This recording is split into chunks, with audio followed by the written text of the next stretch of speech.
The lead paint companies knew many, many years ago in the early 40s and 50s that lead paint in children's brains had a real developmental factor. And tragically, the paint companies that put out lead paint knew this for many, many years and continued to sell the paint. Well, they stopped selling it in the 70s and 80s. However, lead paint then was all up over walls in low-income housing. Now, what happens to paint is it dustifies. It develops a sequence of falling off the wall in the form of a dust. Now, when children walk on that floor and they put their hands in their mouth, as I just described, they're going to develop this.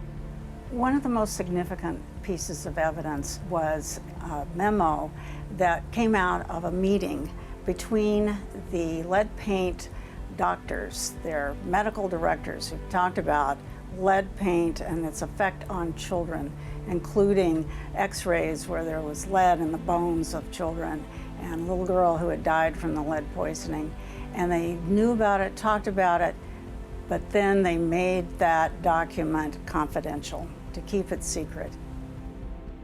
It's an outrage that we had information that the paint companies knew. They had law firms from all over the country. They wanted this case to go away. Companies are all about, unfortunately, making a profit on the backs of children. That's what this case really came down to, because we knew it was the lead paint coming off the walls that were affecting children in low-income housing. I never dreamed that it would be a 19-year journey, that it would take this long. But you know, it just took a lot of perseverance, and 3 times up on appeal, and we finally have to a conclusion which is really great for the children. Sometimes when you go home at night, you always question, then you get up in the morning and you say something that you can't say publicly, and you say, I'm going to get him. I'm going to continue this fight. We're not a law firm that gives up the fight. And I'm looking out at lawyers right now. No one out there in this audience gives up the fight.